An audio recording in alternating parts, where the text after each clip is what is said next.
Hey, Friendo, Steve here. Hey, Larson. Welcome back to Going in Raw, the only pro wrestling podcast you need to be listening to. Doesn't it feel good to hear me say Going in Raw? You put a little extra fun at that time. I do. Like it feels so good.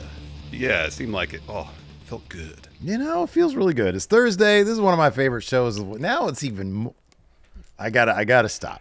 Nah, man, shoot from the hip. You're going to say it's even better now because we don't have to review NXT. I feel like you got some pep in your step because of that, man. I've had 2 cups of coffee this morning. That might explain it, too. All due respect to the NXT fans out there. I understand you might consider this as disrespect. However, we decided last week, but it was like late in the show, so probably nobody got the memo. We're done with the NXT reviews for now. It's always a fluid situation. And feel free, you know, I'm not even going to trip this time around when people load up our comments with, go back to NXT, do the NXT reviews, We're not going to do them for now.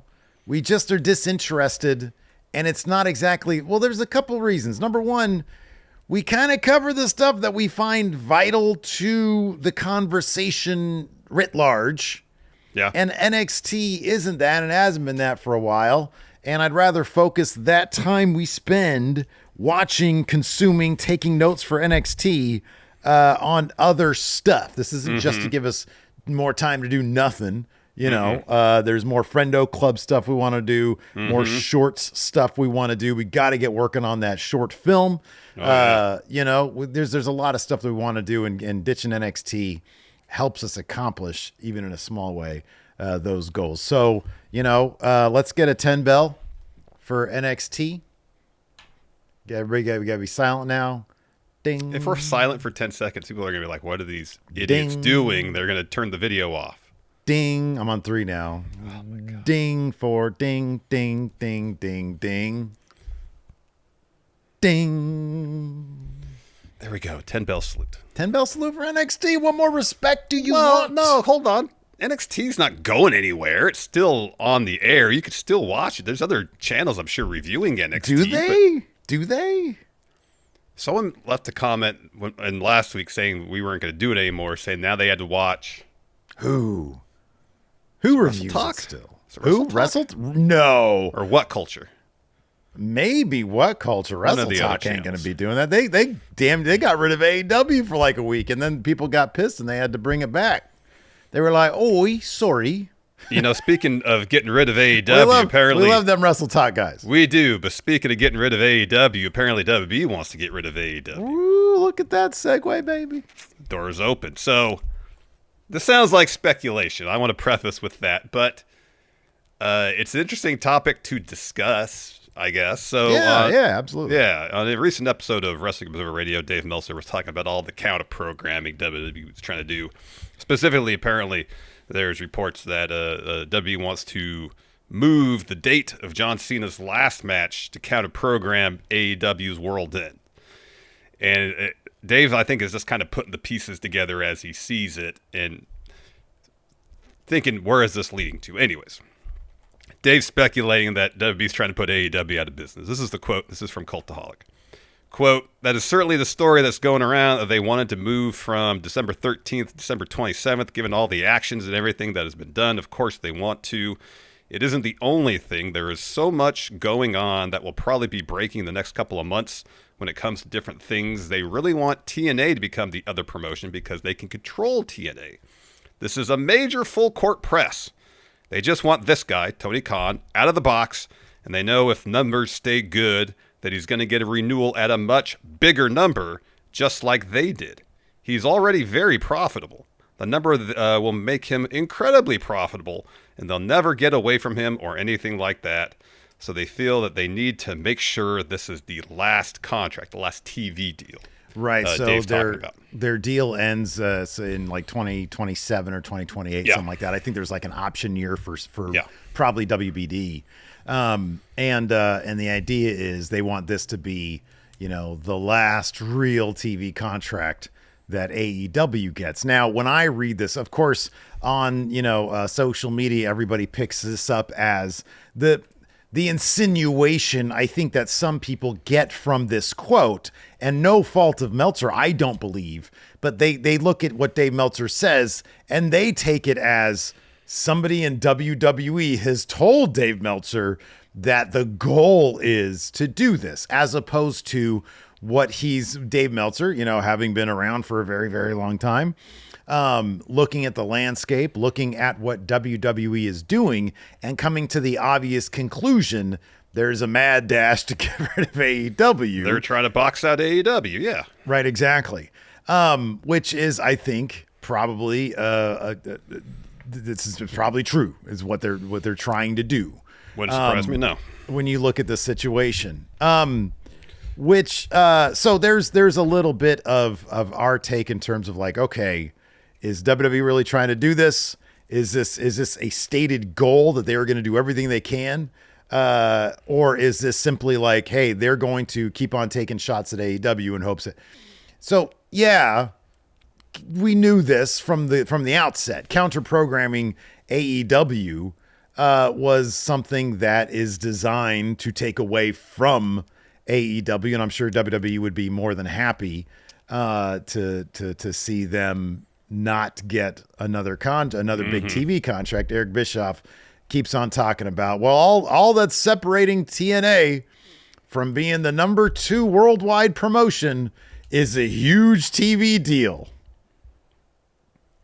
And I'm thinking to myself, that's like, hey, the only thing separating me from becoming a billionaire is winning the lottery. Or, yeah, the only thing separating you from becoming a billionaire is what? $999,999,999.99. Right. Yeah. Right. Exactly. Yeah. And so it's like, man, it's going to take a lot more. Yes. A lot more that TNA will need to do in order to get a Warner Brothers Discovery Turner Sports sized TV deal. Yeah, we're talking. Let's not start getting crazy. Even if WWE got him the hookup, for some talks about a TV deal, TNA's first TV deal would be below whatever NXT is getting, which by is a substantial way margin. below what AEW is getting right now. Yeah, which NXT's number is probably way below what it really should be getting, honestly. Which is crazy, yeah, because their ratings are actually pretty good. But let's back up a little bit. Okay. Assuming this is WWE's goal, they want to put, I want to speak from the perspective of WWE. I don't like giant corporations. WWE wants to try to put AEW out of business. I guess, from the, giant corporation attitude, I get it. They want a monopoly so they can have the run of the industry. They can dictate what wrestlers get paid. They want it to be I think they kind of want to do what UFC did. They pushed basically all their competitors either out of the market or bought them. Well, they want to be what WWF used to be. Yeah. They want a monopoly, essentially. And as we all know, monopolies are not good for businesses or consumers. Ultimately, it's good for that company, but basically nobody else. And if WWE's eternal goal, whether overtly stated or just kind of implied, is we want to push AEW out of business, they're grossly misreading the room, because the more they push against AEW, the more entrenched the AEW fans are going to be. There are several things, including that. But as we talked about the other day, programming NXT against AEW, that's one thing, because sharing the spotlight with NXT, whatever, or with AEW, if you're NXT, it's whatever. But sharing the weekend where you're inviting your engaged fans to then draw parallels between WWE 7-minute U.S. women's title matches and 25-minute long Tony Storm versus Athena matches.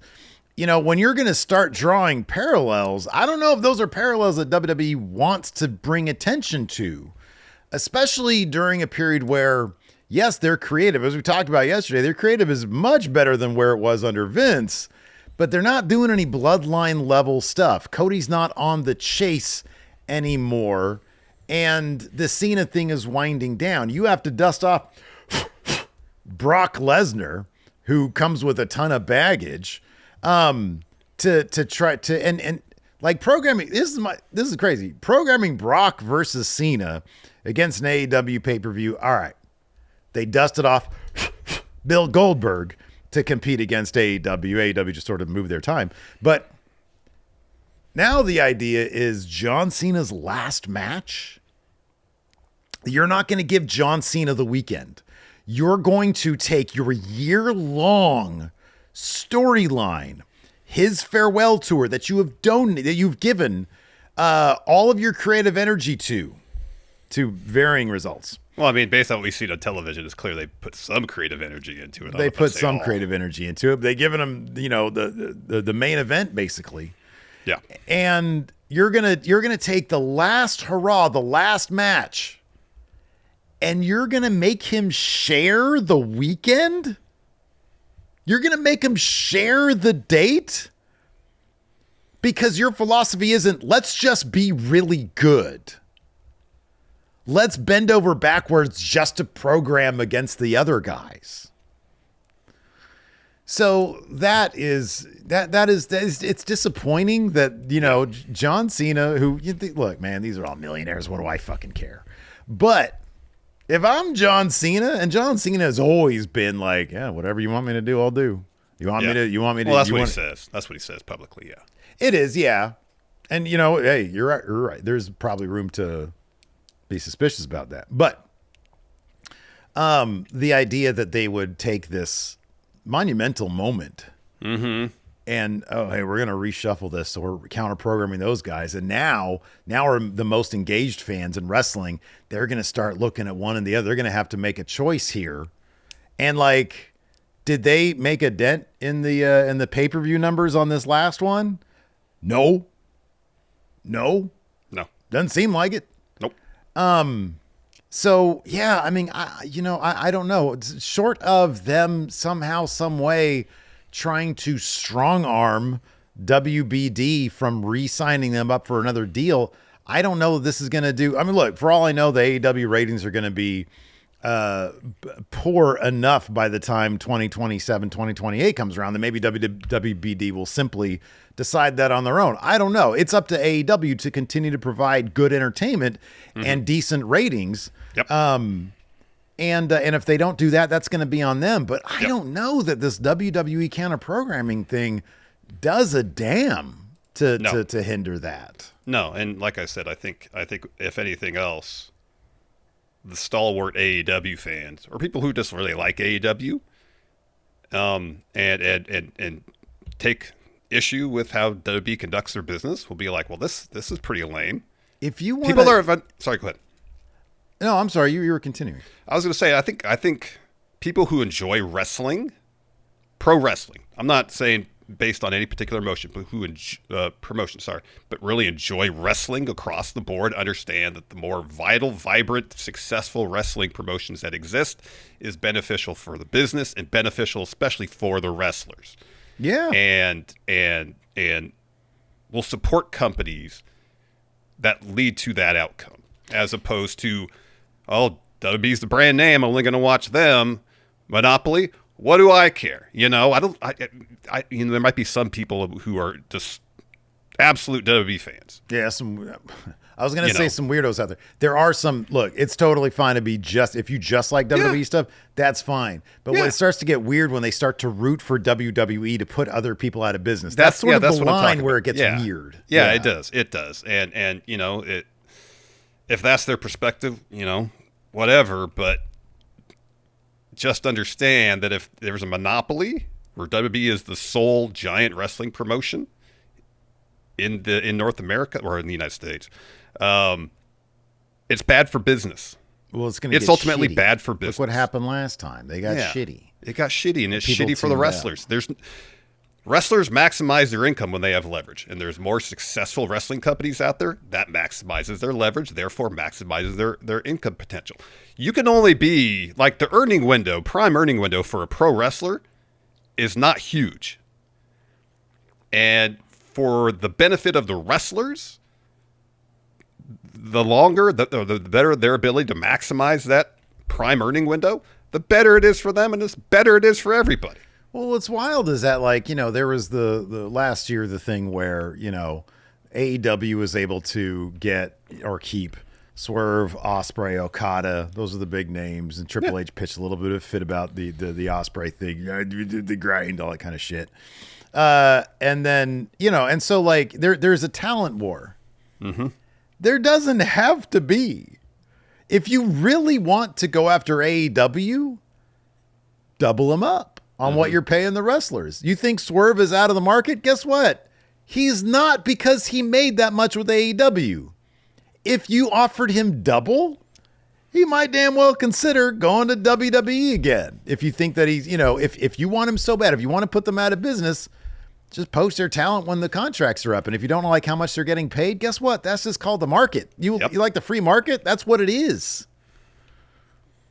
Wrestlers getting paid more. Yeah. And if you've got all this money and you sit up there when you used to do press conferences and you talk about how great your gates are, okay, well, that means you're making a lot of money. You can pay those wrestlers if you want. Yep. Or you can denigrate John Cena's last hurrah by using it as a counter programming tool to the number 2 promotion in the country. Yeah. And that promotion seems totally fine being number 2. Yeah. People like an underdog, man. They do. People they do. like they an underdog, especially against this huge corporate monolith that is trying to put everybody else out of business. Not only they're trying to put other people out of business, but they're trying to wring every single cent they can out of their fans, which, hey, AEW charges $50 pay-per-view. They like fan money too. Yeah. But you don't see Slim Jim ads on the tables and on the ladders and all that kind of stuff. And AEW ticket prices, while not low, are low compared to WWE. Oh, they are, but they'd charge more if they could. They could. Make no mistake. Yeah, they're trying to make money too. Listen. We're not trying to defend AEW by any stretch of the imagination. They want to make that money too. They want to make a ton of money too. They do. But love money. Yeah, WWE's in this position now where they feel like, we use the analogy, the wet cloth. Mm-hmm. The wet cloth is us. Yeah. The 2 hands that are wringing everything out of it, that's WWE. WWE. All the moisture that's coming out of that cloth is our money. Yeah. And the vessel that water is falling into is WWE's coffers. Right. Exactly. TKO investors, coffers, dividends, et cetera, et cetera. They got to pay the dividends to the investors. Yes, all that. Yeah. Now, AEW, they want to wring some of that as well. It's just, you got to decide, what are you getting the value here for? And that's up to the individual, Exactly. Kind of value proposition for the consumer, exactly. But if WWE wants to maximize their ringing potential, I don't know that this is the way to do it. I don't know if this is going to be. You risk alienating potential fans of your product if this is how you're going to conduct your business. Yeah. And if they want to appeal to the broadest possible consumer base, part of that is, how they operate in front of the camera, also behind the camera, because this type of business practice is gonna push people away. Because here's the thing. Let me ask you this. Sure. If using who they were using, if doing what they were doing was working so well pre-Brock, if it was working so well and they're able to charge whatever they want for the tickets and every single show was a sellout and business was booming, would they have needed to bring Brock back?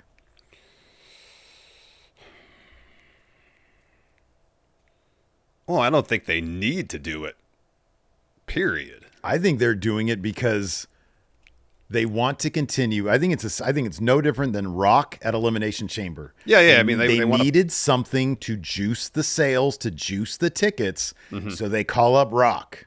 Could be. I think this is the same thing, but I think in this case, it was, there's more risk here, which to me indicates they really needed it. Desperation. Well, here's the thing, though, is Brock's return match is at a pay-per-view that's not even announced yet. No tickets have been sold. So it's not a situation like Elimination Chamber. But I know what you're saying. In a larger sense, they might see the trajectory where they were at their peak. Triple H said WWE was what? On fire. Maybe not so much anymore. Yeah. Smoldering maybe slightly. Perhaps. And so they see the trajectory of their houses. think, we need to pop that. That could entirely be the case. I think you take a look at now. I mean, look, dude, you look at the crowds, and I think it's a matter of we want to make sure that these crowds stay where they're at. And they got this dynamic pricing situation where they're getting real-time updates on, okay, this is, and there's probably a couple of nerds there who are glued to these numbers because they fluctuate in real time. What can we charge these tickets? Oh shit, they're starting to go down a little bit. What do we got to do? They're going a little bit further down. What do we got to do? What about Brock? I don't know. We got this lawsuit thing. Can we see if we can get him cleared? And we'll push through the potential negative publicity here because we see these ticket prices going down, and we want to make sure that we're able to get what we want out of that Brock pay-per-view. Could be. That's now Steve's speculation. Don't be writing that up as a headline. Luckily, nobody takes our speculation as news. We got we have no history of doing any sort of journalistic work, so that's no. Listen, I'm an idiot, so what do I know? I'm a fool. You saw some of the shots I was taking yesterday. Good Lord. Same with me. Nobody but a pea brain would be taking those shots on the court yesterday, Larson. And yet both of us were on a regular basis. It's speaks like to the intellectual capacity that we're working with here, all right? It's like we enjoyed it. We enjoyed taking awful shots. No, my shots. demeanor was far different from the enjoyment. You saw me out there. Oh, boy. You seething. Get hot. You get hot. All right. Anyways, we got some sponsors for this show today. Let's go ahead and talk about them. Let's do it. This episode of Going in Raw is sponsored by Delete Me, Steve. Yes. We're living in a world, in an era where data is a commodity. Yeah. Anyone on the internet can buy your private details from data brokers. I'm talking about your name, your contact info, your social security number, even information about your family members. That's right. But with Delete Me, you can protect your privacy. Delete Me makes it easy, quick, and safe to remove your personal data online at a time when surveillance and data breaches are common enough to make everyone vulnerable. Tell me about it. I found out about it the hard way, too. My privacy is a huge deal for me, so few things make me as angry as walking out to the mailbox and getting one of those letters that says, my personal data has been breached yet again. In fact, I can think of a few times when someone tried to use my identity to buy something. It's incredibly frustrating. But using Delete Me to remove my private data from data broker sites helps protect me from having something like that happen again in the future. And you can take control of your data and keep your private life private by signing up for Delete Me. Now at a special discount for our listeners today, get 20% off your Delete Me plan by texting RAW to 64000. The only way to get 20% off is to text RAW to 64000. That's RAW to 64000. Message and data rates may apply.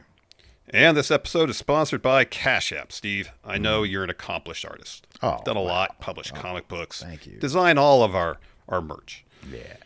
And you've also customized a variety of things with your own artwork. But how about this? Now that Cash App card offers personalization feature, what would you put on your very own custom designed Cash App card? The drawing of me dunking on you, just all over you, just all in your grills. I'm not sure I've really liked that, but in case you weren't up to speed, Cash App is way more than just a safe way to send and receive money. With the Cash App card, you unlock a ton of perks without all the fees. Enjoy benefits like exclusive early access to nationwide concert pre-sales, Kendrick Lamar, Sabrina Carpenter, to name a couple recent examples, plus discounts on everyday purchases and popular brands you're probably already spending money on. Cash App also adds security to your money by declining suspicious card transactions and sending you a notification to make sure the payment is really you. If your card is ever lost or stolen, you can lock it up with just one tap right in the app. So spend with confidence with the Cash App card today. For a limited time only, new Cash App customers can use our exclusive code to earn some additional cash for real. Just download Cash App, use our exclusive referral code GOINGRAW in your profile, send $5 to a friend within 14 days, and you'll get $10 dropped right into your account. Terms apply. That's money. That's Cash App. Cash App is a financial services platform, not a bank. Banking services provided by Cash App's bank partners. Prepaid debit cards issued by Sutton Bank, member FDIC. Direct deposit roundups, overdraft coverage, and discounts are provided by Cash App, a Block Inc. brand. Visit Cash App /legal/podcast for full disclosures. All right, man. So Karrion Kross, of course, over the last month or so, has been all up in the news because of his impending contract expiration. That date has come and gone, and he was on the Ariel Helwani show. Was this yesterday or the day before? I don't want to Day say before, it was. I think. Yeah, whenever it was. Well, wasn't Wednesday? So it'd been yesterday. Yeah, been yesterday. Yeah, I think it was yesterday. Maybe it was Tuesday. I don't remember. Days run together. So he talked quite extensively about what led to his contract expiring. He thinks whether or not he was offered a contract at all. One thing I found interesting, of course, post WrestleMania, he dropped that promo on Sam Roberts' podcast, I believe. Mm-hmm, yeah. And he talked about the genesis of that, where producers were like, hey, you know that promo you did on the red carpet for the Hall of Fame? Do something kind of like that. Mm-hmm. And he's like, all right, done. And so, he improvised that promo, and it was awesome, and it got a lot of buzz. And he told the producers there, make sure you tell people I'm not really angry. I'm trying to do this to advance story. This is a work. Mm-hmm. And according to him, it didn't really sound like that got moved up, to the executive branch of the company, because apparently some higher ups were upset about it. And he talks about a conversation he had with Triple H, where Triple H was upset about it. He didn't know about it. Yeah, he didn't know that was going to happen. So there was a lot of levels of people not being in the know on that one, which seems pretty wild. Yeah. Because the shoot, if you will, it got a lot of traction online. A lot of people were talking about it. I'm personally not a huge fan of those kind of things. It's like you're this character who you're supposed to be this intimidating dude, and you're going on and complaining about not getting enough screen time. I've not really been a huge fan of that. No, I understand, but it's especially if he had the sense. Here's the thing about Kross, and especially during the course of his interview with Helwani, he's very interested in the kind of the minutia of the data, the raw data. Give him metrics. Give him numbers. Yeah. So let me interrupt you here really quick, because I'm glad you mentioned that. He did talk about the contract situation. How I think he said it was just last Tuesday. They hit him up and are like, "Hey, we're sending you over a contract."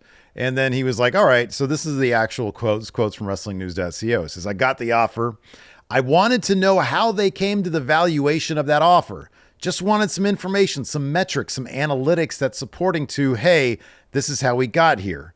When I inquired about that, they were unwilling to provide that information and told me we had 24 hours to agree to the offer, or they were going to rescind it. The next day we talk. I ask if they have the information. They don't. I said, I can't make an informed decision without that information. I'd like, though, to keep the dialogue open. They rescinded the offer, and that's actually where we're at." He also stated that he asked about Scarlett, and he said, "No, this deal's not for her." He says, "No, I was told at one point, because I did inquire, of course. Yeah, after we deal with you, then we'll deal with her." So yeah, I thought it was very interesting for him to have at least an understanding of his worth and to ask, how did you arrive at what my worth is? Yeah. Now, the question is, of course, is this a work? Is this interview something that they would do with the idea that, oh, this is actually, we're playing everybody? I mean, it's pro wrestling. You don't know for sure. I mean, apparently Kross and Scarlett have already booked their first post-WWE appearance. Not to say that you could dismiss the entire idea that this is a work based on that. Yeah, right. It could be all part of the story. It's pro wrestling. We don't know. Yeah. When I heard this, assuming this is all legit, it's not a work, my thought was, well, was this contract offer even extended in good faith? Was it a situation where, it seemed like Kross maybe didn't like the number on the contract and Yeah. was asking, how did you arrive on this number? Got nothing. If it was like $10 million, he's per year, I'd be like, man, you guys really think I'm worth that much? Can I see the metrics on that? So it leads me to believe the believe number might not have been to his liking. Yeah, you're probably right. And if it's simply a situation where WWE can say, well, we offered him a contract, he didn't sign it. We reached an impasse in contract talks to kind of like pass the blame on to Kross for not signing the deal that was extended to him. Do you think they care about that perception? Yes. You think they do? 1,000%. Huh. I wonder if it's simply like, because even when they let Truth's contract expire and brought him back, what they say on TV? Oh, we reached an impasse in contract negotiations. yeah, but they're not gonna if this is real, they're not gonna mention Kross again. No, I'm just saying, like, Yeah. that's not what happened with Truth, seemingly. Yeah, I know. I just wonder, like, I feel like, I mean, maybe you're right.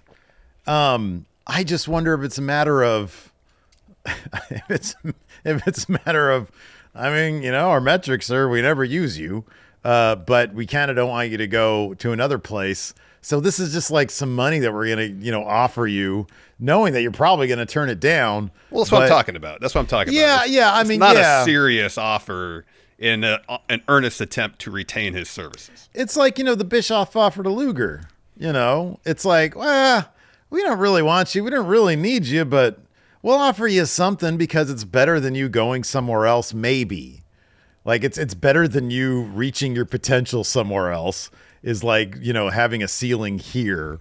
So, we'll offer you an NXT level deal. Which I would hope that it's over that, hopefully he's making more than Kale Dixon. Yeah. But yeah, you would think that maybe the idea was from Kross's vantage. It's like, hey, you know what? I've proven that people are behind me. I got myself over. And like, yeah, I should be worth a little bit more than this bottom line offer, this dirt offer that you're giving me. So yeah, I'm just, I wish, hey, let's get the numbers. Let's get the numbers, Kross. That's Come on, Kevin.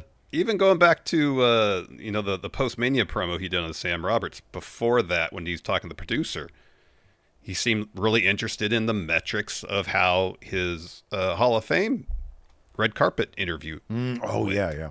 And, he saw that. It's like, all right, this is the direction to go. Mm-hmm, yeah. So he seems really interested in that stuff, which, hey, the more information he has at his disposal, you'd think the better off he'd be when it comes to getting himself a new deal, whether it's WB or elsewhere. Yeah. Because they can bring that to the table. Look at the metrics that I metrics. Generated. Here's a PowerPoint presentation. Yeah. And then they're like, this is wrestling. I'll give you $1,500 a month. Yeah. That's what I can offer. Here's a tier 1 deal, Yeah, exactly. Do you like Ring of Honor? Oh my gosh. You bring your metrics to Ring of Honor. Your first match, you got to lose to Blake Christian. Oh, I'd be all about that. Vanilla baby, let's do it. Let's go. Oh man. So yeah, he seems. I think that in terms of being in a good spot moving forward, he's got a lot going for him. He does. So yeah, wherever he ends up, we wish him well and hopefully he does well. So he did mention the possibility of going elsewhere, whether it's AEW, whatever. And he seems really intent on seeing if there's any chance to have any further conversations with WWE before signing a longer term deal anywhere else. Yeah. I mean, it's where he wants to be. That's the thing. That's the leverage that WWE has. I know. It's like, where else are you going to go that isn't going to be just a fucking hassle? That's going to give you the same money that we're going to give you, which, hey, if he's got options in front of him and if he's good with his money, then he can have the leverage, the exterior leverage. That's what I always remember. Dude, exterior and interior leverage. Yeah, right. Exactly. Or external and interior and internal leverage. That's what it was. Yeah. And it's like, how much are you worth to the company, and how much have you made yourself worth to the company, and how much have you made yourself worth other places where you can make more money. And I had to make that decision one day when it was the Sacramento Kings, and it was Machinima with my old pal Larson. And I chose the job where I didn't have to leave my house. That was the one. It was like, wait a second, I get to put on these little skits with my bestie, or I got to go to the Kings. And Hilton, he's also my bestie. That dude is like up in a different place working. I didn't get to face to face with him. Nope. I didn't get to do silly little skits. I'd love to do silly skits with Hilton. You say that.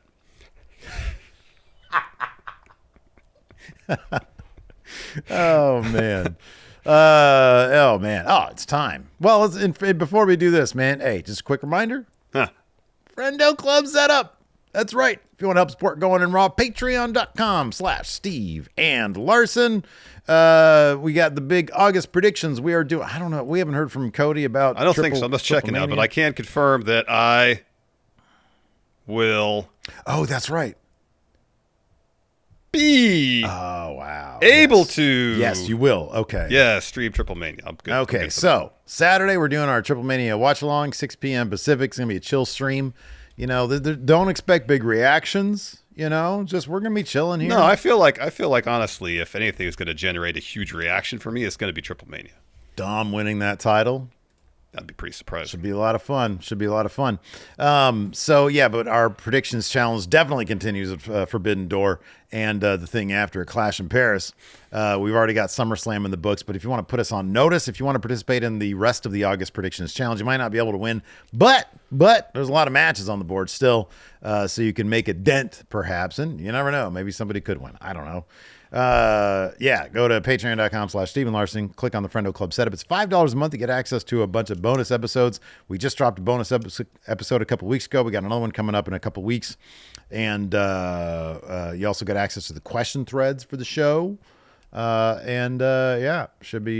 good fun. You can also click join right here, youtube.com/Stephen Larson. That's another way to get access to all that stuff. Now it's time for my favorite segment of the week, and it's called What Do You Want to Talk About? What do you want to talk about? What do you want to talk about? So first up here from Gabriel says, Macaulay Culkin's dream match card from Hot Ones. And thank you for putting the link in here, Steve. I got the link here. So we got to rate this dream match card thing because I think obviously we know that Macaulay Culkin is a wrestling fan. He's been in a bunch of the shows. This dude's got some knowledge on him, man. He used to have a wrestling podcast, I think. That's right. That sounds familiar. So match number 1, Shawn Michaels versus Ricky Steamboat. Oh, there's potential there for a 5-star match. 5-star classic. Yeah, a 5-star classic.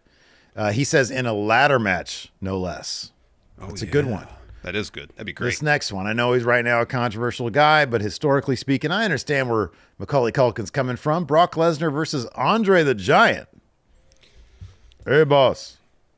I mean, in terms of match quality, I don't think it'd be that great, but it'd be a shit match.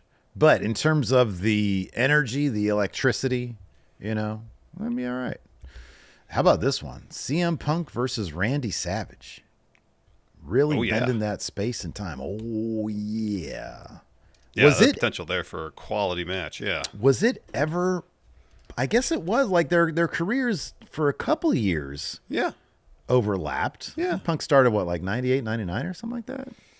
I think it was... Didn't he say he started wrestling, doing backyard wrestling in the mid-90s? Oh, was it like 96, 95, 96? Yeah. All right. That'd be a really good... it'd have to be like early Macho Man. When he was putting on those killer matches. Yeah.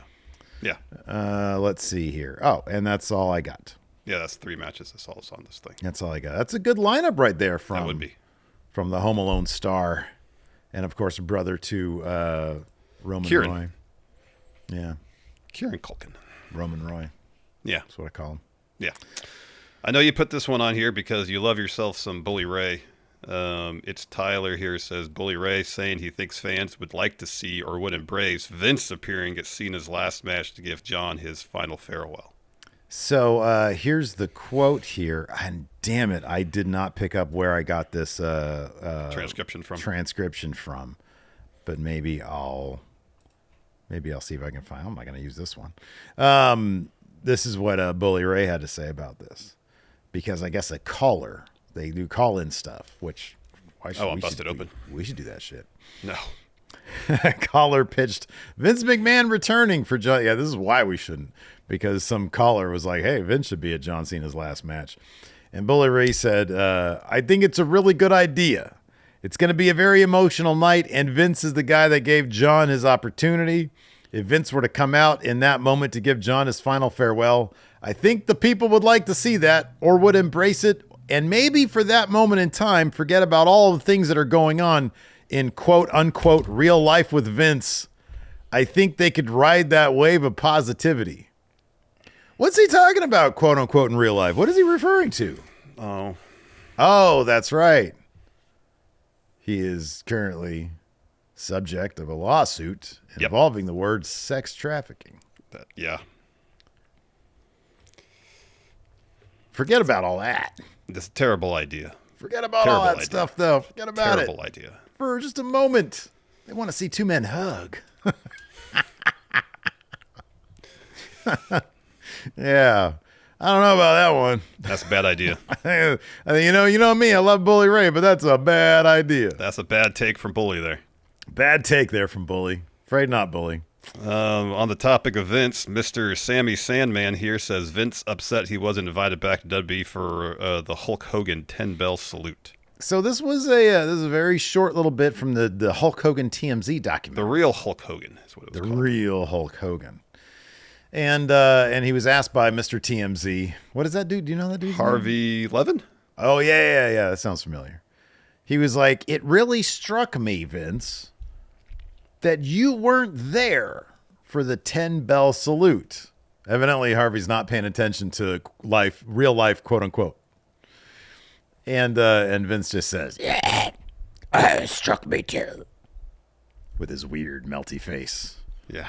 His villainous hair. Yeah. Well, yeah. No, WWE, the risk reward. Here's this thing about Vince. Even if they were like, oh yeah, it's fine, he's being, hit with a lawsuit that's still being litigated and has horrific allegations in it, he would come in and just start trying to take over. Yep. You give that guy an inch, takes a mile. He's gonna take a goddamn mile. Yep. You know that. They're not gonna let him through the door. Get out of here with that. No, not happening. Not happening. Hojo says Lance Storm's comment of Brock's return and then Conan's reaction. So I for a half a second, I tried to get Conan's reaction to Lance Storm because it's on his podcast, I think, with Disco Inferno. Within moments, these guys are opening their mouths, and I'm like, look, I respect the legacy of Conan 1,000%. And I think he did a killer job at the last Triple Mania as commentator. Very obviously, very knowledgeable, and he brought a really great point of view to that knowledge and was able to effectively communicate it along with Corey Graves. So respect to Conan. But I just can't sit there and watch Disco Inferno and Conan. I just can't. I try, dude. I was like, all right, let's see if they have anything. And it's like, okay, as soon as they open their mouths, I'm like, this is not for me. This is just not for me. Yeah. Lance Storm is very much for me. Yeah. Because very articulately, he talked about what really matters with the Brock Lesnar return. And I'm paraphrasing here. But he says, under Triple H, they've done such a good job in creating a safe work environment for the women compared to when Vince was there, obviously. And so you got to ask the question, and he said this much more eloquently than I'm paraphrasing it. You got to ask the question, what message are you sending them? Mm-hmm. He said, it's not just about one individual or one thing. It's what are you telling them by doing this? And what does that mean for what's next? And I thought it was such an intelligent way to put it, in such a wonderfully articulate way to put it. And it had such a correct, in my opinion, perspective on what you're saying to the people that are there. And that's what matters the most. So I thought it was very smart of him, and obviously we've come to expect that from Lance Storm. He seems like a terrific individual. Very, very, very well stated. Yeah. Absolutely. Yeah, absolutely. Anyways, let's talk about AEW. I thought Dynamite was a lot of fun last night. I thought Dynamite was fun, man. I want them to add a little bit more punch. Like, You know what it is? This is something that Tony Khan this is part of it. This is something Tony Khan has done since like early days of Dynamite. He wants a high profile segment or match, usually one that could or maybe should main event, and opens the show with it to try to grab the viewer immediately. And so a lot of times you have an episode of Dynamite where there's a lot of good stuff that's kind of front loaded. Mm-hmm. But yeah, there's maybe not that moment at the end that really impacts you, that makes you want to tune in again next week. Yeah, you've got a million titles. And I know you got Forbidden Door coming up, or you're going to put them all on the line. But like, give me that, because the main event for the episode, and I know they had an MJF Hangman denouement there at the end, but you had this main event. Where is the Ops? I like the Ops. I think they're fine. The trios titles, I know they're not going to change hands anytime soon, unless they're putting together like just a killer story behind these titles on Collision. Why do I care about this main event? Well, why do I care about it? And no disrespect to LFI, they're hardly on Dynamite. Yeah.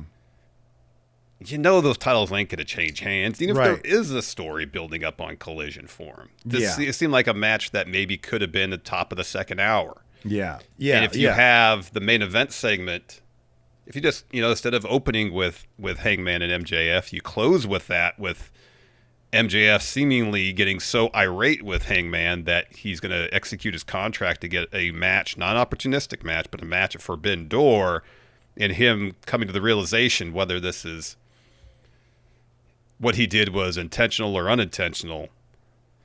Because if it's a situation, what Hangman's trying to avoid is MJF having an insurance policy if he loses. Mm-hmm.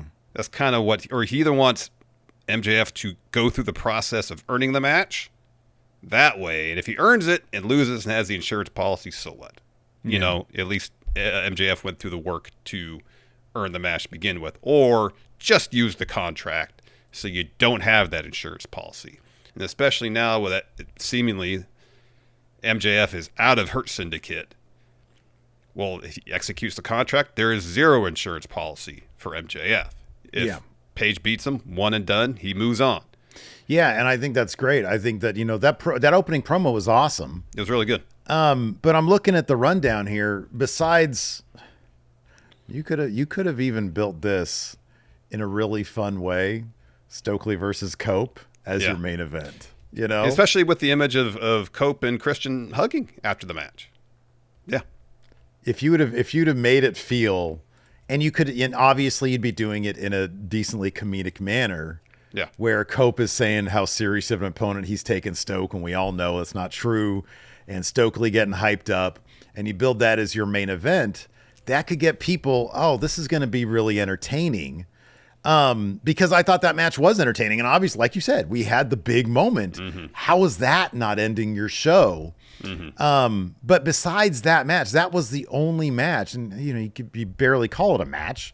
It was a comedy segment that brought back Christian to Cope. There was no other singles deals, and they did kind of a copy paste with the Swerve Okada build, where it was just in that same spot, but this time they had Okada. Yeah. And, I bitched about this last week. Swerve is so creative with doing stuff outside the arena and offering up segments that are memorable. And this is a feud that should be, the match is going to kill. Yeah. But the feud itself really could be a memorable one if you give us some plot, if you give us some chunky story beats to it. I know. And they're trying to throw, and whether, I don't know if Swerve's actually injured or not, the idea that Swerve's walking into this match with a bad knee. Mm-hmm. Yeah. Now, whether that's kind of an effort to protect Swerve when he loses, because he's probably going to lose. Mm-hmm. I noticed the kind of staging of it similar to last week, which we didn't think worked to begin with. I guess they're trying to do something different. They understand Swerve's connection to the audience, want to keep the interview format, but don't want to do it backstage because it loses a bit of the interaction between the crowd. Swerve They and see the him, they audience. chant the thing, and that's what they want. Whose house, Yeah. Swerve house. Yeah, they want that. Yeah. So I get it from that perspective, but give Swerve and Okada something a little meatier to work with. Yeah. No, I agree. I mean, the wrestling is always going to be good, but especially with this idea that WWE is going to try to keep that TV deal away from you.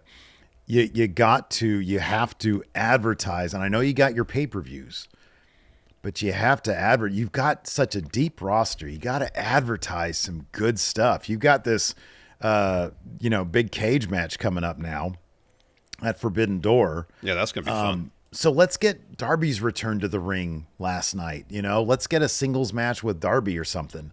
There's a lot you can do with, and there were, besides Stoke and Cope, there were no singles matches. Yeah. They were all multi or tags. So yeah, I kind of feel like they're losing out on a little bit. You have to make every television. You said this perfectly the other day.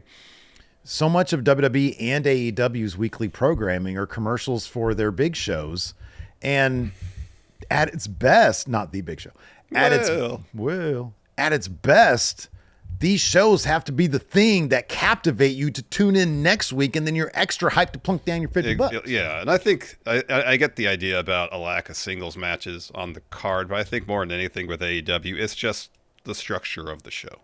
You can move some segments around, because I think whatever happens in that 2 hour, if you give somebody something really impactful at the end, it can forgive a lot of what happened before. Yeah, sure.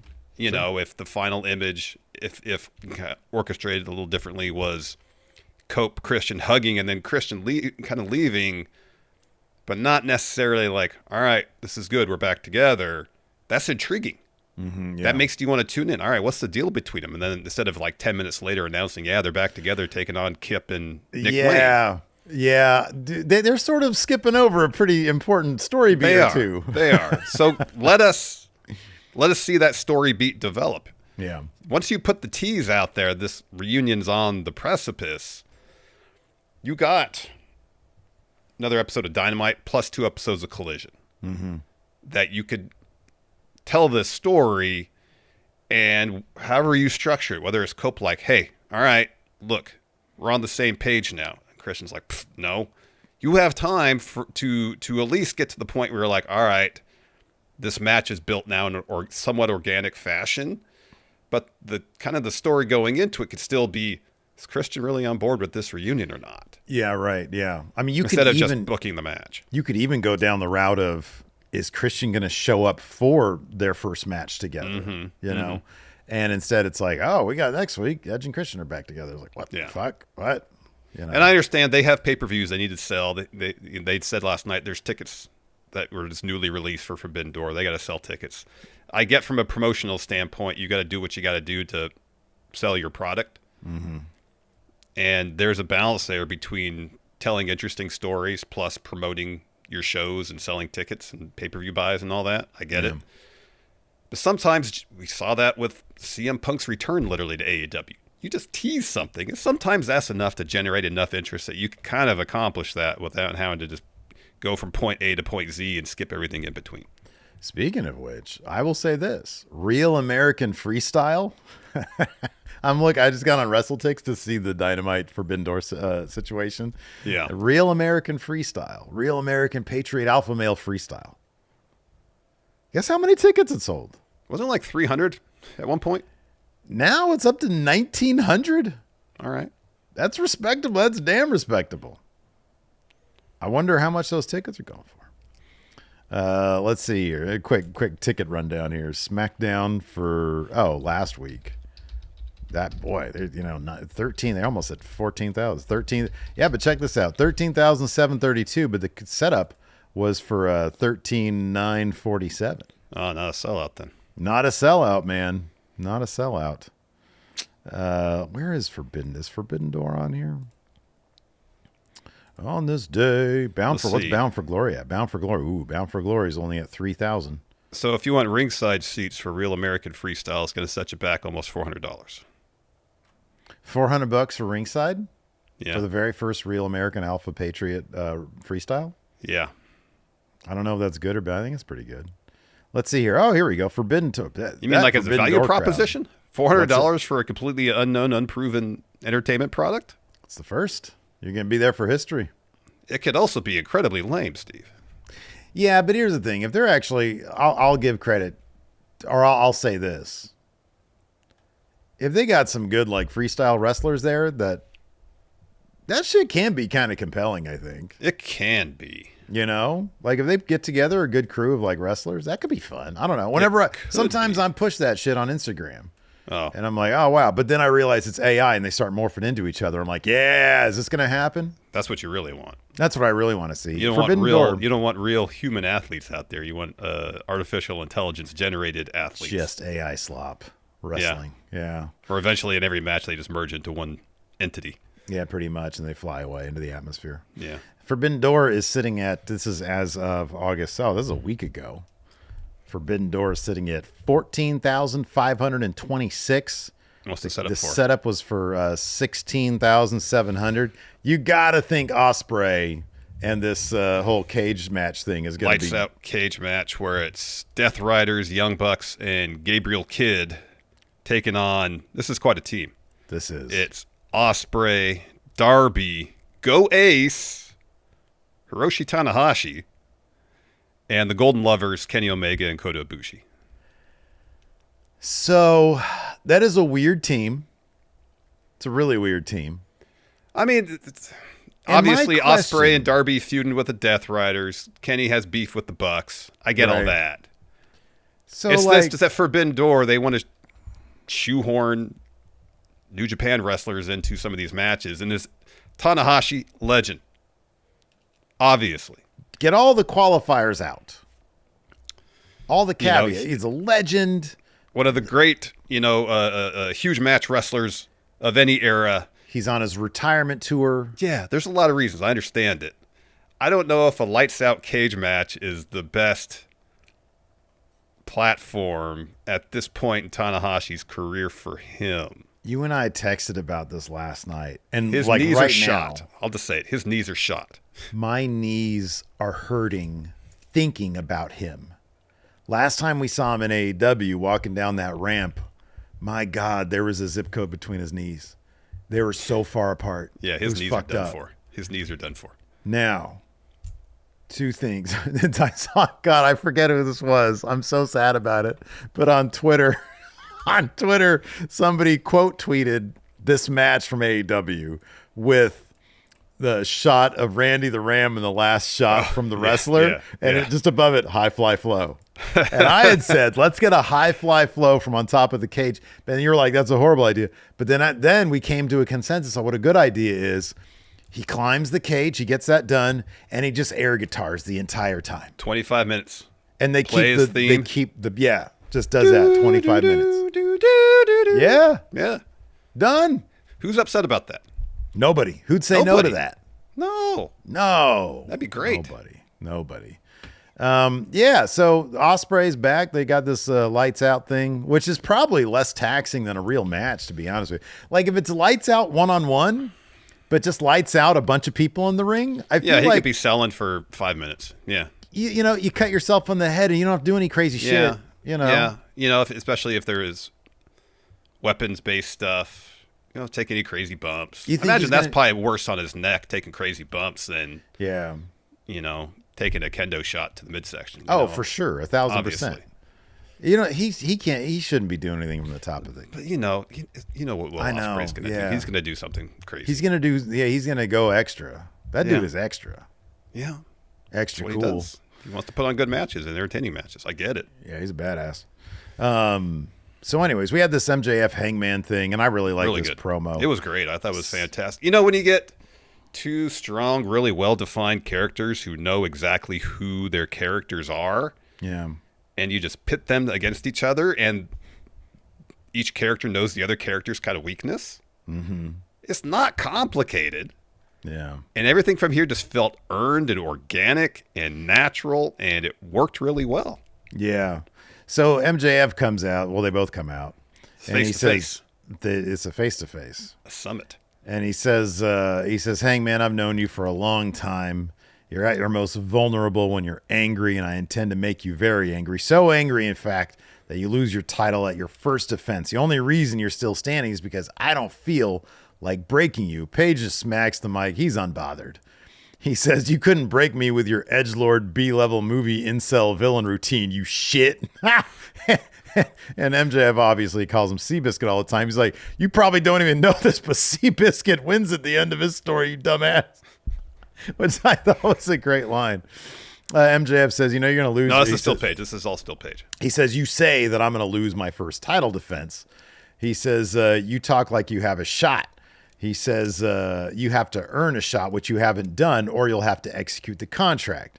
He says, if you're not here to do either of those things, you could walk your sorry ass back home knowing you don't have the stomach to challenge the champ. So instead of going and picking up the mic that was smacked out of his hand, he goes over. MJF asks for another mic from somebody else. He kicks the other mic out of the ring. Yeah, right. Yeah, he's like, I'm not touching that.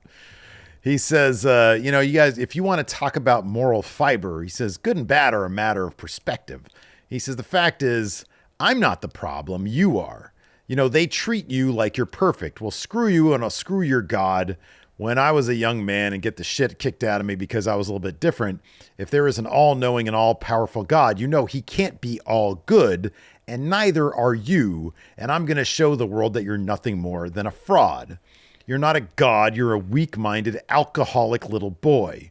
He said, I don't have a problem being called the devil. I'd rather be the devil than a false idol like Page. He says, unlike you, at least I'm real. At Forbidden Door, it's not just enough to get back what's mine. I have a point to prove. I'm going to uncast this spell live on pay-per-view. I'm going to take their cowboy, and I'm going to crucify him. Hangman responds by saying, I understand the point you're trying to make, but you understand that nobody knows my faults more than I do. I'm going to own up to them. He says, I'll make excuses. He says, I won't make excuses and run from them like you would. He says, you talk about Forbidden Door like you already have a match, but you don't. You have a contract for a title match for any time, but you won't take the shot because you're afraid. He says, you want a backup because deep down, you don't have what it takes to take the title from me. He says, if you ever want an ounce of the crowd's respect, then take the shot. If AEW is all about going all in and you're a day one guy, then do it. Sign the contract. Prove it to me, them and yourself, that you're more than what they know you are, a coward. So that makes MJF kind of explode with, fine, you got it. I'm going to execute the contract. And immediately he's like, oops. And then Page kind of smirks at him, picks up the mic and says, all right, I'll see you at Forbidden Door. So let me ask you, Mr. Booker, with your good ideas and whatnot, the Brain Trust. How are they going to get around this? I don't think MJF is going to lose. I don't think he's going to win at Forbidden Door. I think he's going to lose.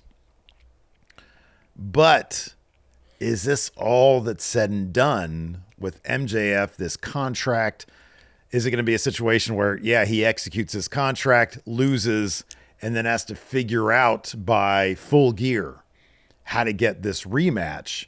Or is there going to be some shenanigans where I executed the contract, but it's not the right some weird shit like that? Yeah. I don't know. I mean, I if you take the split between MJF and Hurt Syndicate at face value, then you get, they're not going to get involved. Although I think it's entirely possible that's all a swerve. Yeah. So Page lets his guard down a little bit.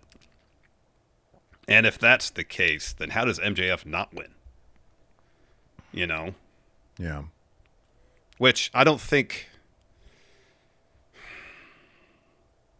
Page would necessarily be hurt by losing his title defense if it's along those lines. Then, all right, new story for him. Plus, I wouldn't be surprised if there was a measure of truth of what MVP told MJF a week or two ago, that if you're champion, MJF, Lashley's coming after you. Mm-hmm, yeah. If MJF's of the belief that the Hurt Syndicate's helping him strictly to get the title on him, whereas Hurt Syndicate's, that's part one of a larger plan to get the title on Lashley. Interesting dynamic. Plus, Page now has beef not only with MJF, but also Hurt Syndicate. There's interesting stuff there that can happen, I feel like, if Page loses. There's also kind of, and I hate to bring this up because it's during an era where I thought it was dog shit. There's a bit of a parallel here. Miz cashed in on Drew McIntyre after Lashley did what he did, and then Lashley got his on the Miz, and that's how he got it, the WWE Championship last time. Yep. So there are some parallels there that maybe, I don't know, maybe Lashley and MVP are back there being like, hey, this kind of is a similar situation. What if we did this?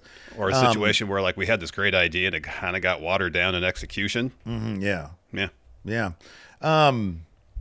So yeah, I think that it wouldn't be a terrible idea. You know, people might look at this at face value and be like, oh my God, he just won this thing. He just dethroned Mox. But I love the idea that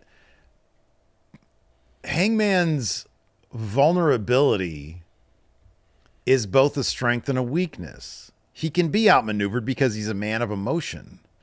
And the Mox situation was so unique in that people wanted him to be AEW.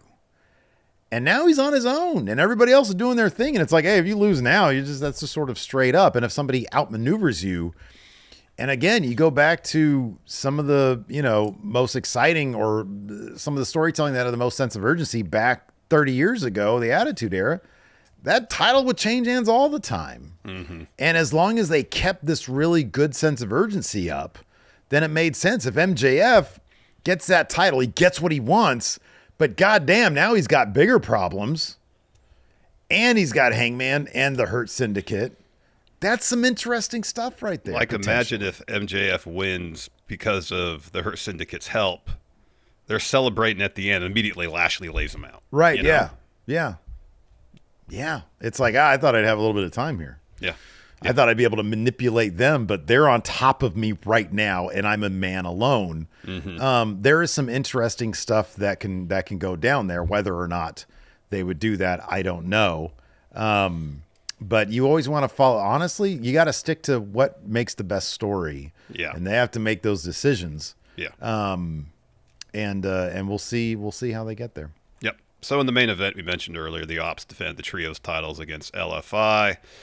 Pretty short match, actually, for a main event. Joe puts the coquina clutch on Dralistico. Dralistico passes out. So after the match, Hangman's leaving the arena. Renee stopped him for an interview. He asks him about MJF executing his contract. And right as Page is starting to answer, MJF lays him out from behind, rams his head to the hood of a car a bunch of times and says, remember when I said I'd break you? You ain't seen nothing yet. Yeah, I like that. That's good. Yeah. So we looked like we were getting Mox versus Darby at Forbidden Door. Yeah. But now we talked about this, and it all had to do with Will Ospreay. So Mox is outside with Yuta and Marina. Walks up to the camera and tells Dad, whatever you think you're happening at Forbidden Door, it's not happening. And then the Death Riders make their, because Mox has a match against Kevin Knight. So, of course, Mox ends up winning this by choking him out. Yeah, it was a little different sleeper type situation. It was on the mat, almost like a cravat type sleeper. Yeah, and it was. yeah. I liked the finish, and they had the overhead camera, seemingly specifically for this match, because Knight was trying to roll, either to get to the ropes to break it, or break it or get to safety somehow. And Mox was just rolling with him and countering all his rolls. It was actually it was an interesting way to go about finishing the match off, because normally that's not it's not like a move Mox uses to win. Yeah. So that causes Knight to tap out. He doesn't release the hold, though. That brings Speedball into the ring to try to break it up. He gets taken up by Yuta. Yuta throws him out of the ring. Marina kicks him. Darby's music hits. He walks to the ring with a body bag. Marina gets between Darby and Mox. Knight takes out Mox. Yuta charges Darby. Darby blasts him in the head with a skateboard. Ollie's off his back. Puts Yuta in the body bag. Looks for a coffin drop. Claudio yanks him off the top. Hits him with a bunch of punches. Takes Yuta out of the body bag. He gut wrenches Darby into the body bag. That was crazy. Zips him up, puts him on his shoulder, spins him around, dumps him on the mat, which is pretty great. Yuta brings the chair into the ring. They wrap it around his head, looking to Pillmanize him. Will Ospreay runs to the ringside to make the save. Of course, weeks ago he had said he wasn't sure how his spinal injury was going to affect things. So he's back. He makes the save. hits Yuta with a hidden blade after dumping Claudio over the barricade. He gets on a mic, says, hey, Mox's guys try to snap my neck. I'm going to snap Mox's. If you don't want to take Darby up on his offer Forbidden Door, I got a better idea. I get my friends, you get yours, and we meet in London in a lights-out steel cage match. Bruv. So later on, Renee got an interview with Ospreay. Will says, hey, you know what? I made a match without Tony Khan's blessing. He says, I got on the phone with my old boss. He says, on one side, me, Darby. He says, a couple people I got to announce, and the ace, Hiroshi Tanahashi. And then Renee asks, hey, what about your neck? He says, I'm fine, but will you please tell your husband that next week I'd like to have a chat with him?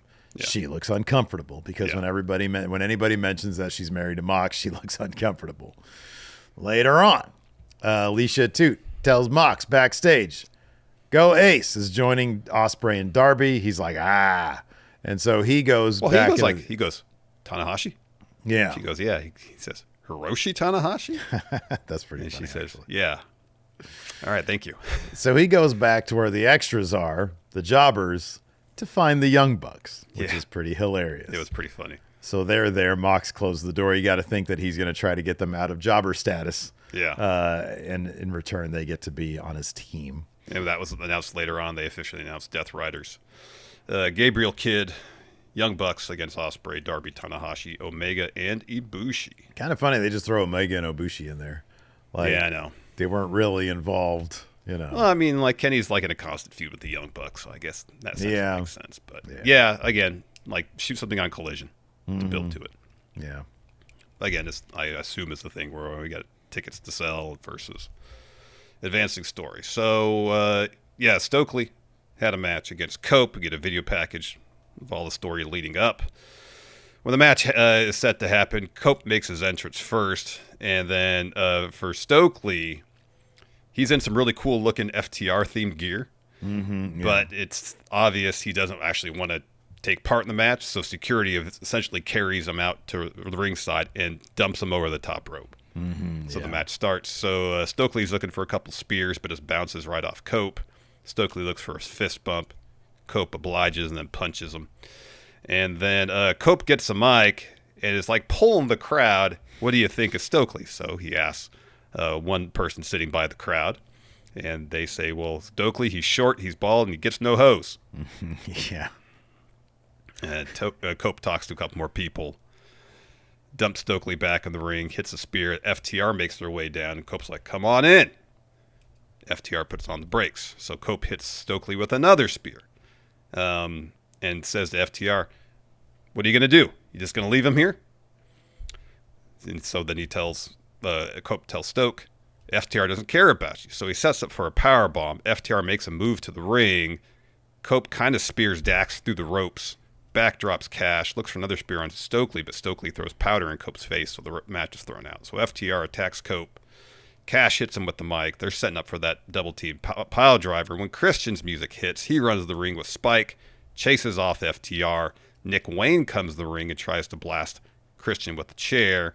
Christian then hits the chair with Spike. Cope then hits Kip with a spear. And then Cope and Christian does the wrestling thing where they back into each other, turn around. Christian hands Spike back to Cope. Oh, sorry. Yeah, he turns to leave. Cope stops him. They hug. And when they release the hug, Christian just kind of nods at Cope and leaves.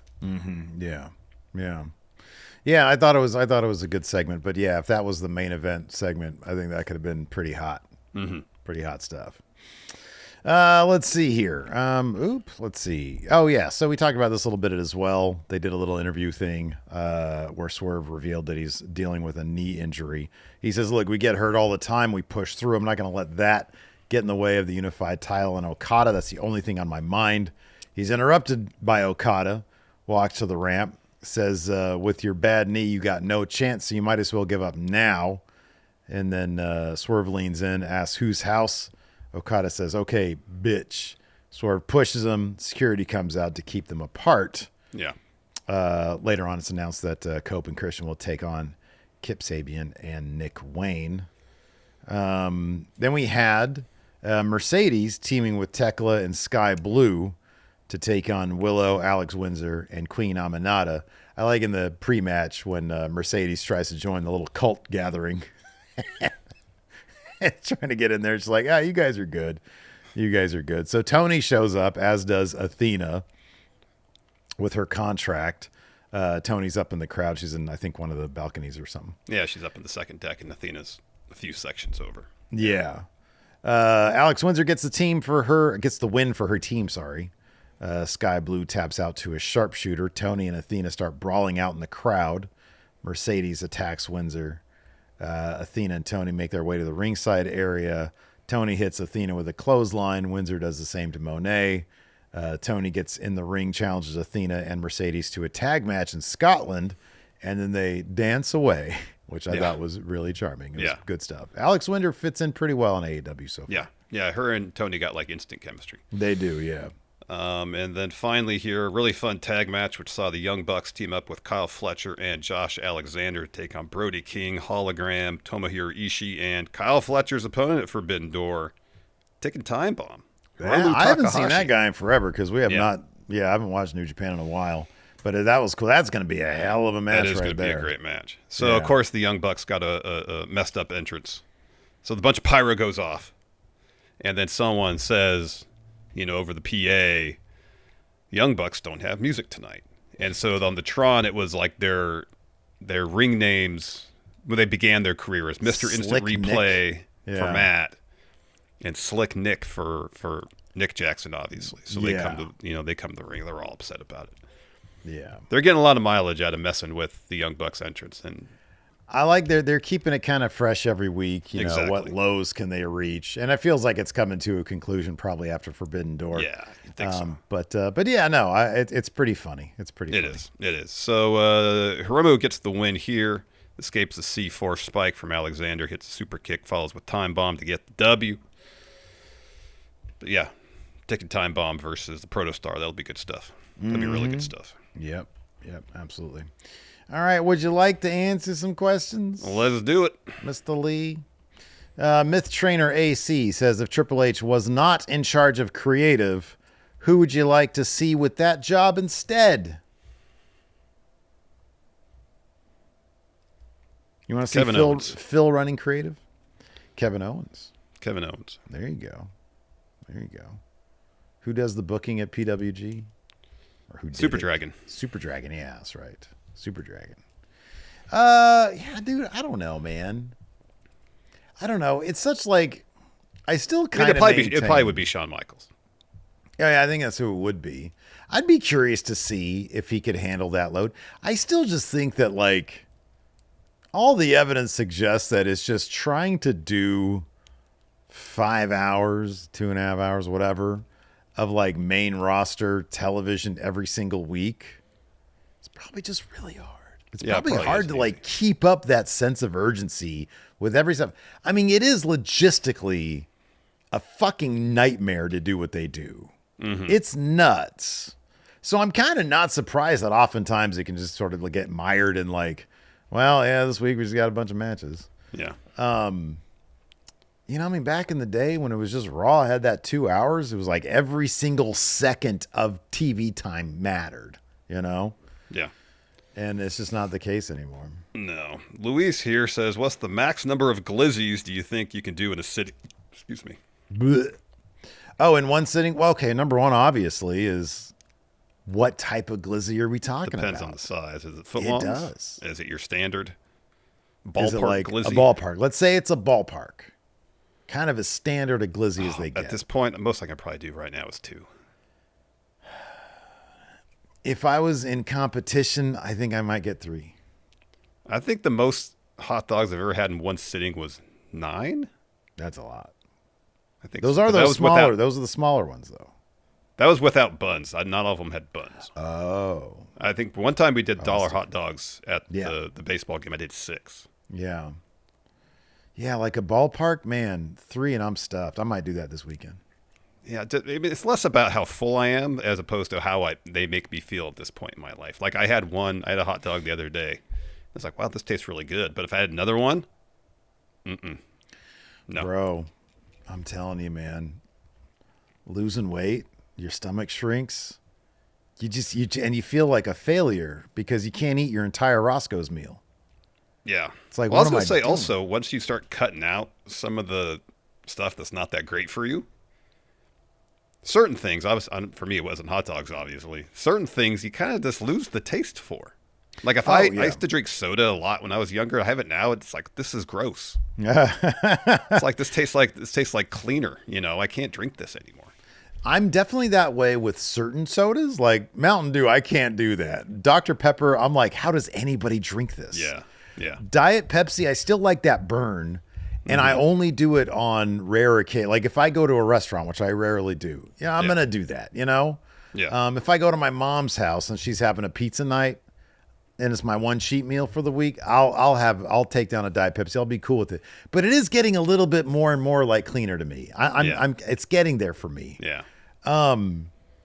But yeah, dude, it's, you know, I love how I feel eating cleaner. I love how I feel. And I'm starting to not miss it, which kind of makes me sad. You know, it's like the grieving process. It's like I hate that it doesn't hurt anymore. Yeah. Because it hurt for a while. Yeah.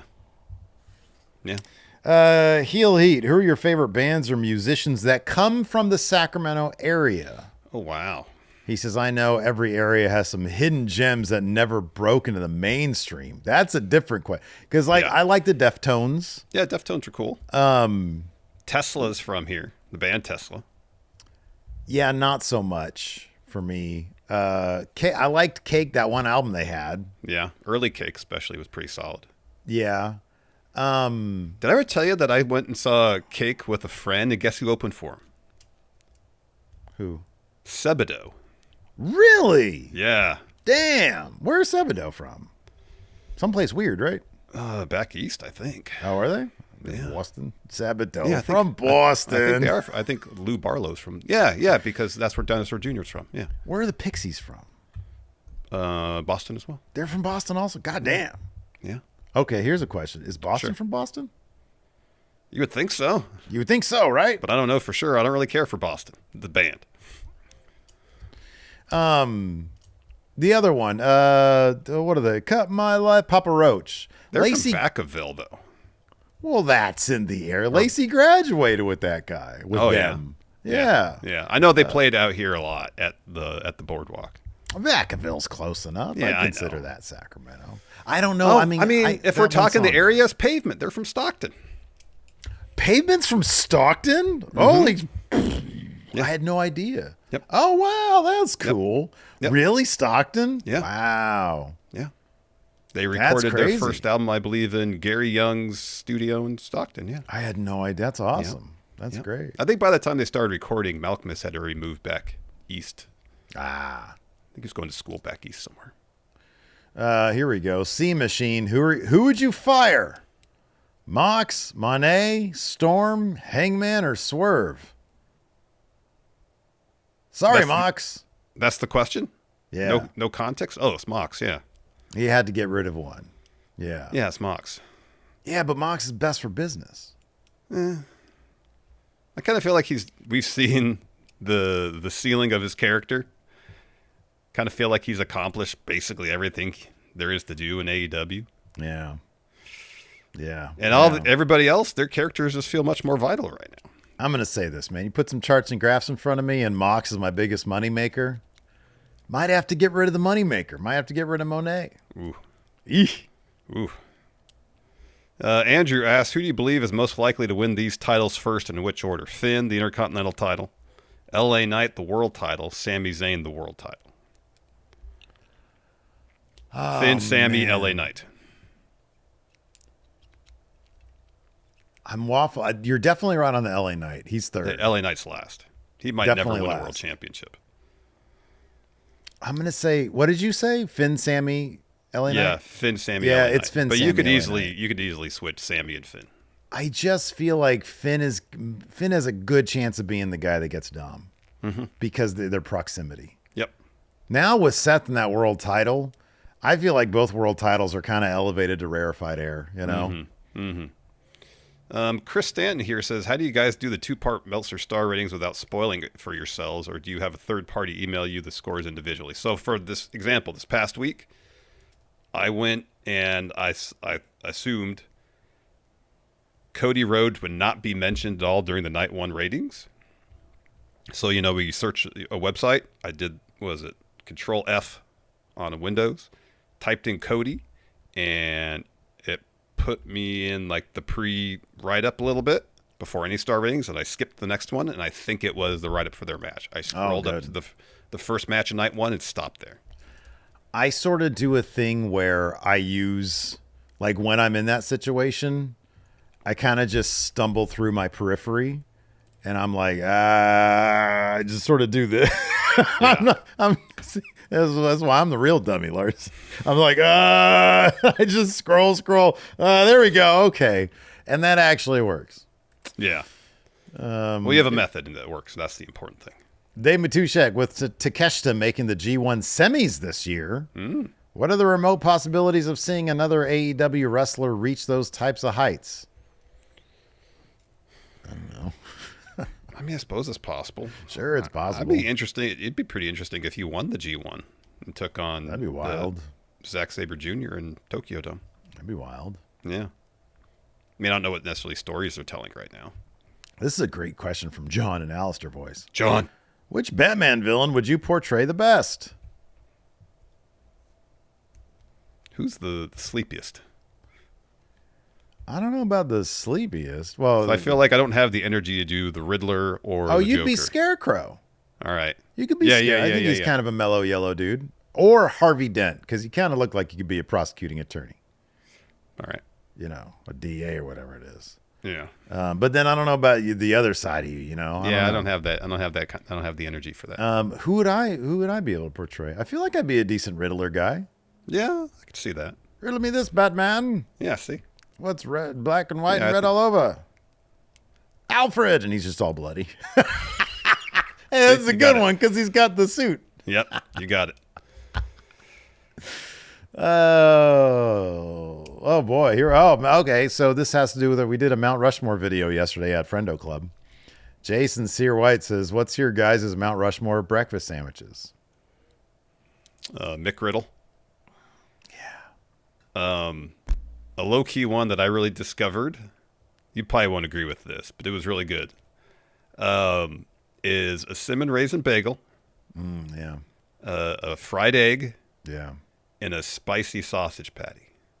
Yeah, I ain't hating on that. I mean, you put some cheese on it, and I think you're somewhere. Because I was using cinnamon raisin English muffins for my breakfast sandwiches, and it's just like a lot of flavor going in your mouth. Oh, yeah, there's a lot of stuff. Explosion. It's great. It's all battling it out in there. But you have the runny egg. So when it's got to be runny. Yeah, you take the bite and it's all over the place. It's great. I'm just going to go strictly with establishments. All right. The McGriddle's on there for sure. Tops. Yeah. Burger King's croissant sandwich is fucking awesome. I love that. You feel like crap. Talk about feeling like crap afterwards. Yeah. I'll put that on there. Moon's over my hammy. That's got to be in there for the name alone. What about the egg white delight? Man, yeah, that's the sensible choice you make because you feel like you have to. I don't think any of the Mount Rushmore entry. I don't think they ever did. Who's the sensible president? It was all wild shit. And then you know what? I'm gonna say this.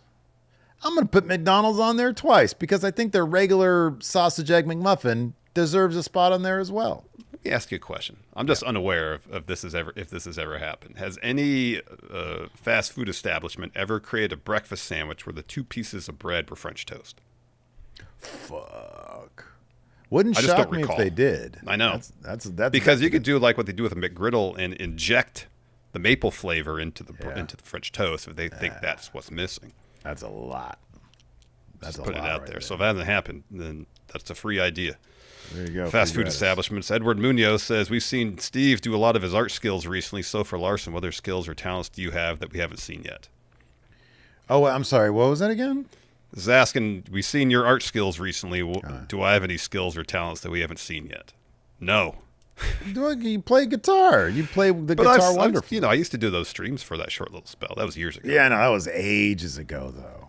Like, I've been a little bit more recent. Like, I've been talking about my comic book on my Wrestle Juice. So Gotcha. I think for people who don't know, Larson used to do streams.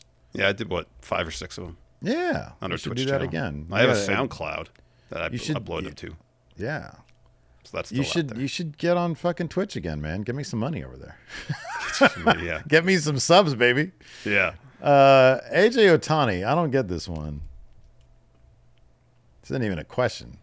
Every time Ricky shows up, Sidge has to bury him. Newsflash, every jobber had WrestleMania dreams when they started, and there's nothing wrong with not reaching it because it's rarefied air.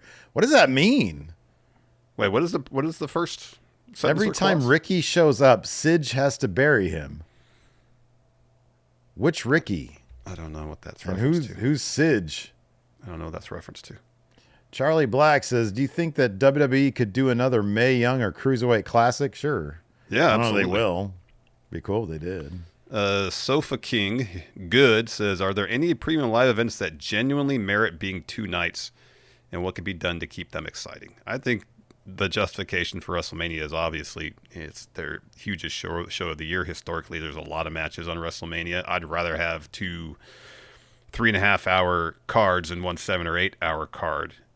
You can make the argument for the Rumble, I think, too, because then each night gets the Rumble in the main event. Same with Money in the Bank, in my opinion. I think those should be all 2 nights. Ultimate Red Extreme says, what's your Mount Rushmore of cop shows? Hill Street Blues, NYPD Blue, The Shield. And The Wire, right? Oh, The Wire. Yes. Yeah, The Wire. There we go. Can you put Cop Rock on there 4 times? You could, yes, because it's your, this is your joke. Mount I've actually Rushmore. never seen Cop Rock. I've never seen a single episode. Hear great things. I can't think of anything different than the ones you mentioned. Yeah, man. Offhand. Joe the Meme Maker says, if AEW was the #1 company, would you drop SmackDown from your viewership? I mean, if SmackDown continued to exist like it did for a while, where it was clip show for Raw, oh yeah. I don't think we would cover it. Not to No, say we that's wouldn't. what Collision is, but Yeah. the general idea that SmackDown during that era didn't seem to be a terribly vital show in terms of the general stories being told. Then if we use that same kind of criteria for Collision, then I guess the answer would be yes. Yeah. We would not cover SmackDown if it had no intrinsic value in terms of the stories being told. We wouldn't cover it. Yeah. No, I agree. Like I said, it's a fluid situation. Mm-hmm. It's an ever-evolving one, as it is across every podcast out there, wrestling channel or whatever. If you're not adapting, then you're going to have problems. And oftentimes in the past, we've been slow to adapt to certain things. Mm-hmm. But this is simply like, hey, we don't think that we bring much value to an NXT review anymore because it's a chore at this point. And Yeah. I'm just not into it. And it doesn't, and it's not even a matter. It's not a matter. Like there's been obviously times like the entirety of 2019 where I'm like, I'm not really into Raw these days, but it's the conversation. It's part of the conversation. NXT is just not, look, it's weird. They get good ratings. Yeah. But like, I just don't, there's nothing there that I'm like, oh man, this is a conversation piece here. Yeah, that's missing from Collision too. I also feel like if Collision was on a different night, and of course had meatier storyline stuff on there, then we may be more inclined to cover it. But between that being usually on Saturday nights and just kind of being the match show, Yeah.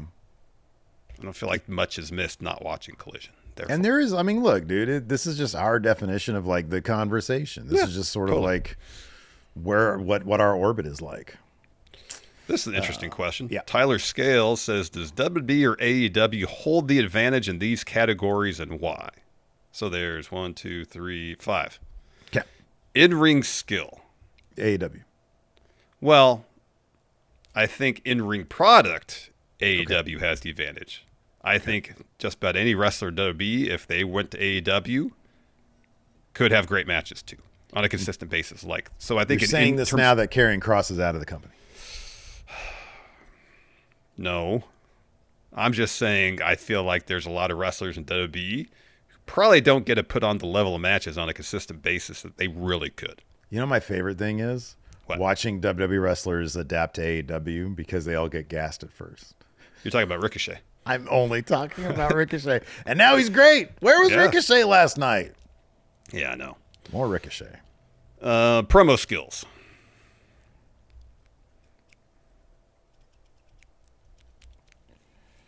I think WWE's got him beat. Probably.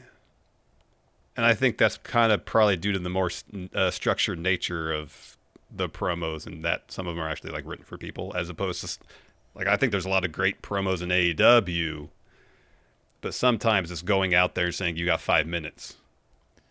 Yeah, it's difficult to do unless you have something that's, I'm not gonna say necessarily scripted, but plotted out. Yeah, you gotta have a point to it. Yeah. Video package quality.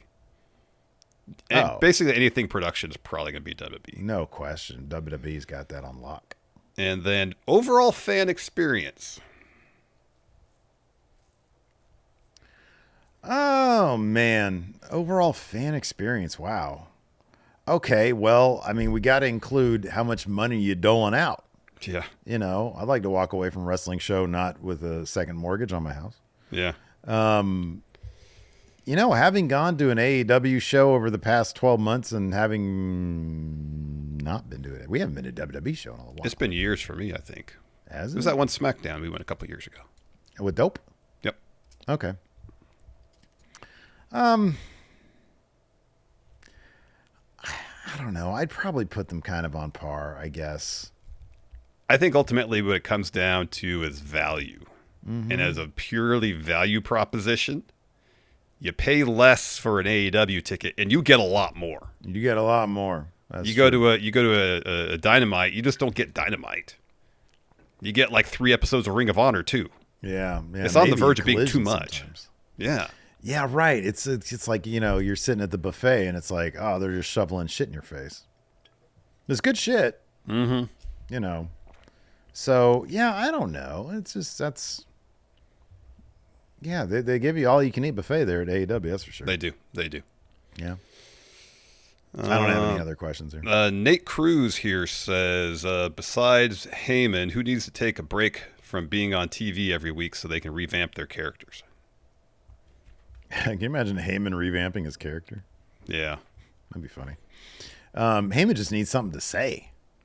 He can't just go out there and be like, oh, okay, I'm going to talk endlessly about It's hard for anybody to do. It ain't easy. Nope.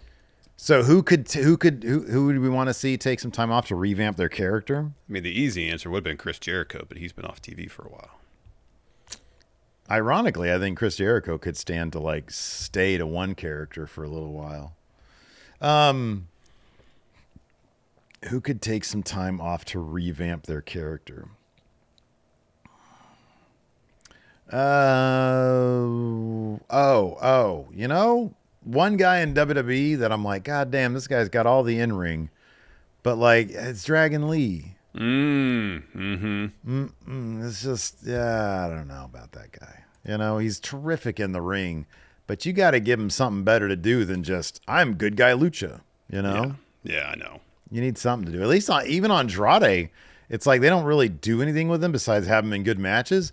But I love his character, like just Andrade the guy, you know? It's like he's got a little bit of mystique. He's got some gravitas. He's got a good presence, yeah. You know, he's got a great presence. Exactly. That's the word for it. And I'll never forget when he said, I'm not going to say his name. His name is Sammy Guevara. That's my favorite. It might be up there as one of the best shoot interviews. Oh, yeah. Ever. Yeah. Yeah. Anyway, I'm not going to say who it is. It was Sammy Guevara. I'm not going to say who it is. Sammy Guevara. Yeah. What kind of person would, you know, grind some feet into somebody's couch? Yeah, I remember grinding my feet in his couch. Oh man. Anyways, that's going to do it for the show today. Thanks everybody for tuning in. We appreciate it. Till next time, we'll see you guys around. Goodbye.